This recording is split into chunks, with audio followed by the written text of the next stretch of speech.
नमस्कार दोस्तों। कहानियों की श्रृंखला में आज सुनेंगे वरिष्ठ लेखिका मालती जोशी जी की कहानी इतिश्री। तो आइए सुनते हैं कहानी।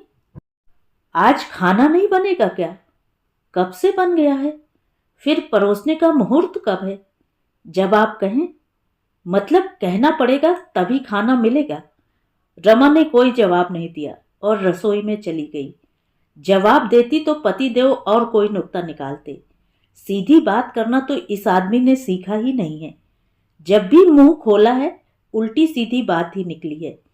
खाने की बात ही ले लें, अगर वो अपने आप से कहेगी तो बोलेंगे, क्या तुम कहोगी तभी खाना पड़ेगा? तुम्हें तो बस काम निपटाने की पड़ी रहती है, चाहे सामने वाले को भूख हो या ना हो। इसीलिए आजकल वह बुलाती नहीं है, जब कहते हैं तभी परोसती है। थाली लगाकर उसने आवाज दी, आ जाइए।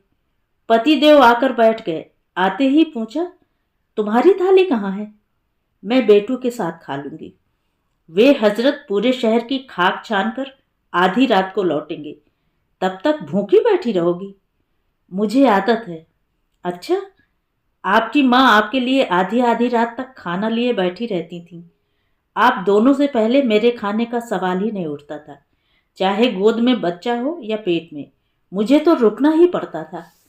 मेरी माँ को मरे कई बरस हो गए, उसे क्यों कोस रही हो? कोस नहीं रही, आपको याद भर दिला रही हूँ कि बेटा भूखा हो तो माँ के गले से ग्रास नहीं उतरता। दरअसल वह कहना चाहती थी कि रात रात भर रमी खेलने वाले बेटे के लिए भी माँ भूखी बैठी रहती थी, तो मेरा बेटा तो फिर भी कुछ कर रहा है। पर उसने यह नहीं कहा, अच्छा खासा महाभारत हो जाता। इतने दिनों तक inter college eight drama competition चल रहे थे। आज उसका रिजल्ट था। उसका मन उधर ही लगा हुआ था। 2-3 बार पतिदेव ने टोका भी, ध्यान किधर है तुम्हारा? कब से दाल मांग रहा हूं। उसके कान मोबाइल पर लगे हुए थे। घंटी बजते ही वह दौड़ पड़ी। फोन मुकुल का ही था।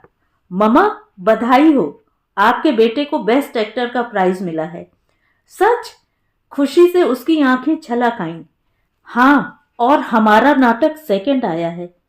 बेटा, कोई दुकान खुली मिले तो पाव भर मिठाई लेते आना, ठाकुर जी को भोग लगा दूंगी। ठीक है मम्मा। आवाज कैसी आ रही है?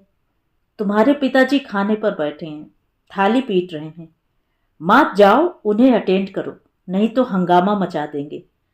रसोई में आते ही उसने कहा, थाली क्यों बजा रहे थे? तुम बीच में कहाँ गायब हो गई थी? सब कुछ सामने तो रखा था। तुम कौन सा पहाड़ खोदने गई थी? फोन लेने गई थी। ऐसा किस लाट साहब का फोन था कि तुम्हें यह भी याद नहीं रहा कि मैं थाली पर बैठा हूं? बेटू का फोन था। और फिर उसने हर्ष विह्वल होकर कहा, आज ड्रामा कंपटीशन का रिजल्ट था ना, आपके बेटे को बेस्ट एक्टर का प्राइज मिला है।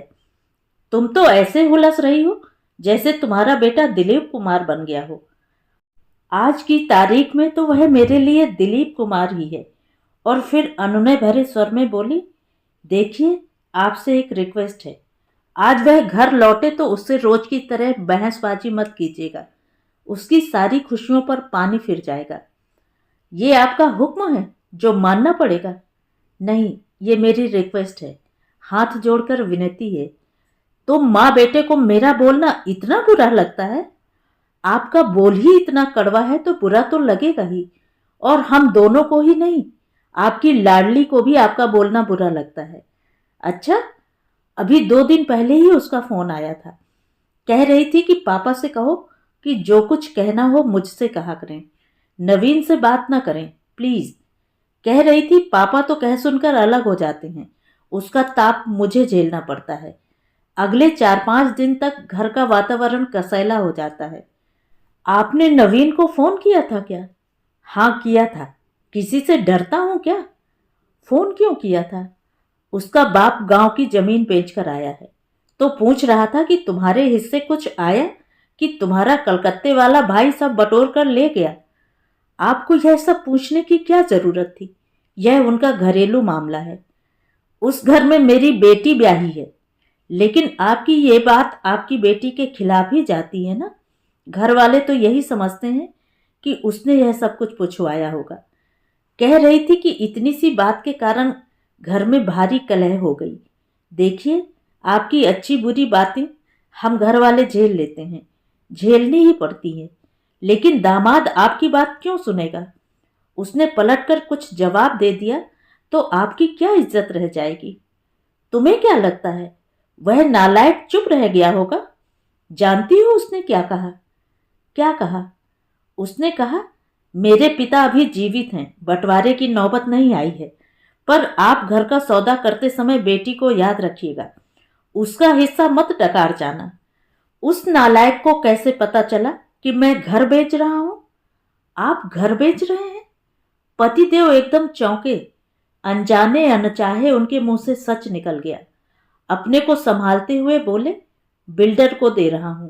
इस पुराने घर की साज संभाल अब मेरे बस की नहीं है।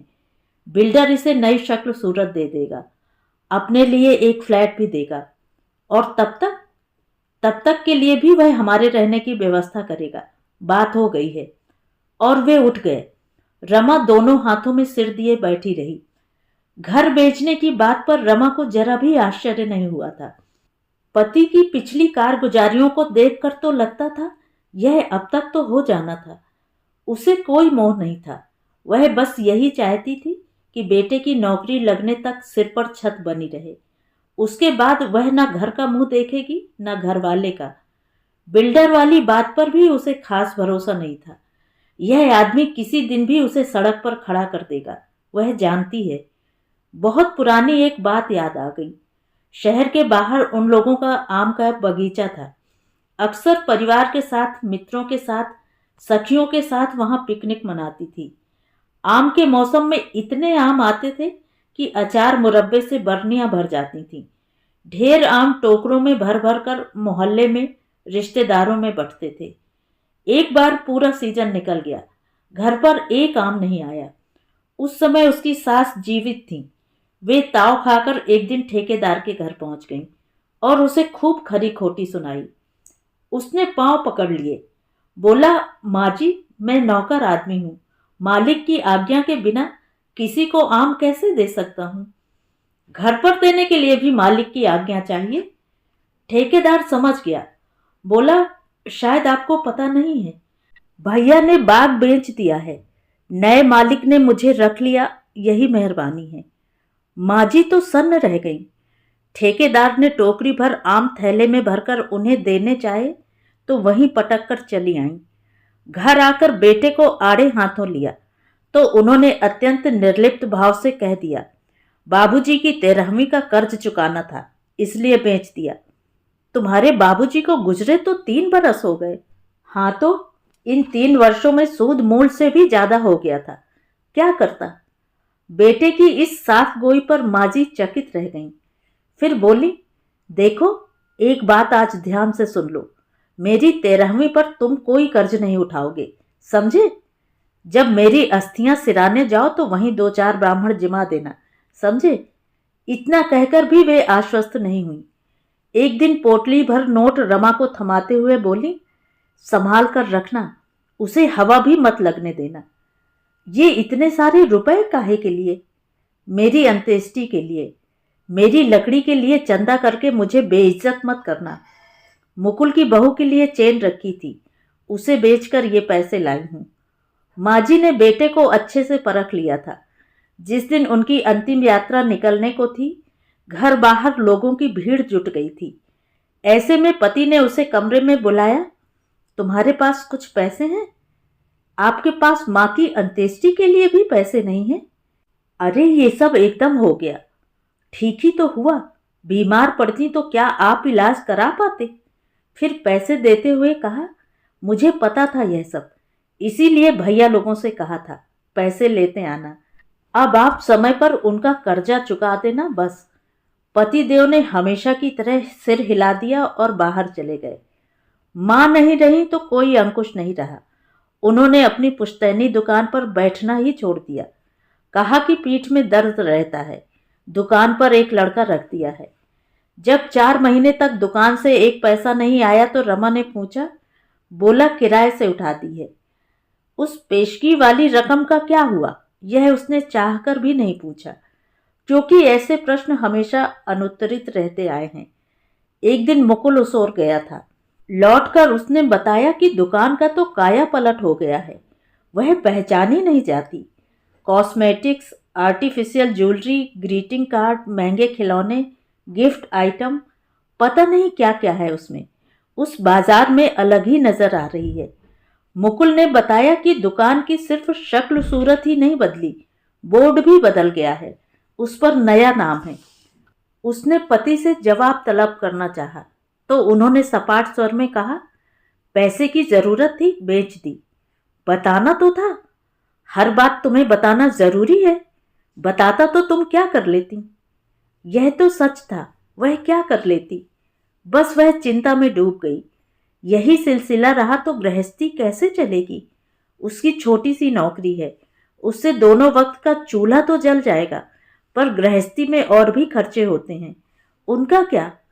अपनी उधेड़ बुन में वह इतनी व्यस्त रही कि उसे कभी पता ही नहीं चला कि बच्चे इस बोझिल वातावरण से ऊब चले हैं। वे अपने स्नेह का, सुख का आलंबन कहीं बाहर ढूंढ रहे हैं। जिस दिन मीनल ने घर से भागकर शादी की, उस दिन उसे होश आया। मीनल के पापा ने बड़ा हंगामा किया। मुकुल ने बड़े शांत स्वर में उनसे कहा, आप उसके लिए कौन सा आईएएस लाने वाले थे जो इतना शोर मचा रहे हैं? उसकी कॉलेज की फीस तक तो आपसे भरी नहीं गई। कब से बेचारी को घर में बिठा रखा था। ऐसे में कोई भी भटक सकता है। वह तो अच्छा है कि लड़का परिचित है, पढ़ा लिखा है और कमाऊ है। हमें भी लगा कि बेटी ने ठीक ही किया। बाप के भरोसे बैठी रहती तो जिंदगी भर कुंवारी रह जाती। और जिस बेटी को फूटी कौड़ी भी नहीं दी, उसके यहाँ जमीन जायदाद का हिस्सा मांगने पहुंच गए। बेशर्मी की हद होती है। उन्हें पक्का विश्वास हो गया है कि माँ और भाई की शह पाकर ही बेटी ने यह कदम उठाया है। तब से मुकुल उनकी आंखों में कांटा बन गया है। उसे वे हर बार फीस के लिए तरसाने लगे थे। हार कर रमा ने अपने भाइयों से गुहार की कि दाल रोटी का जुगाड़ तो मैं कर लूंगी, आप लोग मेरी राखी भाई दूज मानकर उसकी फीस का इंतजाम कर दें। राखी भाई दूज और फीस में कोई तारतम्य नहीं था, पर उसके भाइयों ने उसकी बात का मान रखा। बेटे ने भी आश्वस्त किया है कि मामा लोगों की पाई पाई चुका देगा। मुकुल को मौसा जी ने अपना पुराना स्कूटर दे दिया है। दुनिया भर के लड़के चमचमाती बाइक पर घूमते हैं। मुकुल अपनी खटारा स्कूटर खदेड़ता रहता है, पर उसके चेहरे पर शिकन नहीं आती। भगवान ऐसा समझदार बेटा सबको दे। बेटे की याद आते ही उसने घड़ी की ओर देखा। 11 बजने को थे। उसने सोचा वह आता ही होगा। कटोरी में राई नोन लेकर वह खिड़की पर जा बैठी। गली में उसके स्कूटर की आवाज सुनते ही उसने दरवाजा खोल दिया। मुकुल स्कूटर से उतरा, गेट खोलकर भीतर आया। स्कूटर पार्क कर उसने गेट बंद किया। फिर माँ से बोला, माँ गेट का ताला देना, 1 मिनट वहीं खड़े रहो। रमा ने कहा और दोनों हाथों में राई नोन लेकर उसकी नजर उतारने लगी। उसने हाथ ऊपर की ओर घुमाए ही थे कि पीछे से किसी ने उन हाथों को झटका दिया। पूरा राई नोन आंगन में बिखर गया। ये क्या किया आपने? वह चीखी और रो पड़ी। वह कौन सी जंग जीत कर आया है जो उसकी आरती उतार रही हो? मुकुल भीतर आया। अपने पीछे दरवाजा बंद करते हुए उसने कसैले स्वर में कहा, वाह, इससे अच्छे स्वागत की तो मैंने कल्पना भी नहीं की थी। स्वागत किस लिए जनाब? आवारागर्दी करके लौटे हो इसलिए? कहाँ थे अब तक? उन्होंने कड़कदार आवाज में सवाल दागा। पापा, रोज रोज एक ही प्रश्न पूछते हुए आप बोर नहीं होते? लेकिन मैं उत्तर देते देते ऊब गया हूं। कुछ नया सोचिए ना। अच्छा तो यह बताओ, कॉलेज पढ़ने जाते हो या नाटक करने? यह प्रश्न पूछने का अधिकार सिर्फ उन्हें है जो मेरी फीस भरते हैं, मुकुल ने सपाट स्वर में कहा। बदतमीज! आवेश में उनका हाथ उठ गया, पर दूसरे ही क्षण वह जवान बेटे की बलिष्ठ मुट्ठी में कैद था। वह कसमसा गए। लगा कि और कुछ पल यह मुट्ठी ऐसी ही कसी रही तो उसकी कलाई चटक जाएगी। जैसे ही बेटे ने हाथ छोड़ा, वे फुफकार उठे, निकल जा मेरे घर से, अभी इसी वक्त। यह घर मेरे दादा परदादा का है। इसमें रहने का मुझे भी उतना ही हक है जितना आपको। जब आप अपना घर बनाएंगे उससे बेशक मुझे बेदखल कर सकते हैं। मुझे कानून सिखाएगा तू? मम्मा, आप खाना लगा दो, मैं फ्रेश होकर आता हूँ। यह बहस तो चलती रहेगी। वह अपने कमरे में चला गया। रमा रसोई की ओर मुड़ी तो उन्होंने आवाज दी, सुनो। रमा रसोई के दरवाजे पर रुक गई। आज अगर तुमने उसे खाना दिया तो मेरा मरा मुंह देखोगी। रमा ने गर्दन को एक और झटका दिया और रसोई में जाकर खाना गर्म करने लगी। वे रसोई के दरवाजे पर आकर खड़े हो गए। तुमने सुना नहीं मैंने क्या कहा? मेरा मरा मुंह देखोगी जो उसे आज खाना दिया। रमा टेबल पर थाली कटोरी लगाती रही। उन्होंने फिर कहा, तुमने सुना नहीं मैंने क्या कहा? मेरा मरा। सुन लिया भाई, सब सुन लिया, उसने झल्लाकर कहा। कितनी बार वही वही बात कहेंगे? What is the problem? पीछे से मुकुल की सख्त आवाज आई। उन्होंने देखा उसकी आंखें अंगार हो रही थीं। वे सहम कर पीछे हट गए। मुकुल के भीतर आते ही उसने कहा, आजा बेटा, सब गरम कर दिया है, आराम से बैठकर खा ले। मैं बाहर जाकर दरवाजा बंद कर लेती हूँ, नहीं तो शांति से खा नहीं पाएगा। बाद में मैं आकर समेट लूंगी। तुम खा चुकी माँ? हाँ बेटा, मुझे लगा तुम लेट हो जाओगे इसलिए खा लिया। अब तुम आराम से बैठकर खाओ। कहते हुए वह बाहर निकल आई और उसने दरवाजा बंद कर लिया। बाहर वे जले भुने बैठे थे। मैंने तुमसे कुछ कहा था। मैंने भी आपसे कुछ कहा था, यही कि आज आप उससे बहसबाजी मत करना, नहीं तो उसकी सारी खुशी पर पानी फिर जाएगा। पर आपने मेरी बात नहीं मानी, रोज की तरह हंगामा कर दिया। जब आप मेरी बात नहीं मान सकते तो मुझसे क्यों अपेक्षा करते हैं? मेरी तुम्हारी बात में कोई फर्क नहीं है। क्या फर्क है?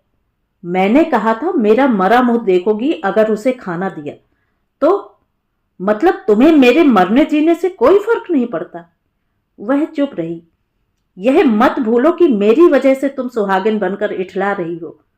वह भरी बैठी थी, एकदम फूट पड़ी। ऐसे निकम्मे सुहाग का मैं क्या करूं? इससे तो मैं अभागी नहीं भली। कहते हुए उसने अपना मंगलसूत्र उतारकर उनकी ओर उछाल दिया। लीजिए, इसे भी बेच खाइए, कुछ दिन का खर्चा पानी चल जाएगा। वे सन्न रह गए। यह वही मंगलसूत्र था जो कभी टूटकर बिखर जाता था तो वे सारे काम छोड़कर उसे पिरोने बैठ जाती थी। सूने गले से वह पानी भी नहीं पीती थी। वही मंगलसूत्र रमा ने आज ऐसे उतारकर फेंक दिया था जैसे वह कोई चीज हो। उनके स्वामित्व का अहंकार पल भर में शेष हो गया था। उनका पति होने का एहसास किसी रद्दी कागज के टुकड़े की तरह उनके पैरों में लौट रहा था। तो ये थी कहानी। कहानी आपको कैसी लगी कमेंट करके ज़रूर बताएं। और अगर मेरे द्वारा सुनाई हुई कहानियाँ आपको अच्छी लगती हैं तो मेरे चैनल को सब्सक्राइब ज़रूर करें, लाइक करें और अपने दोस्तों और परिचितों में शेयर भी करें। बेल आइकन दबाना बिल्कुल भी ना भूलें।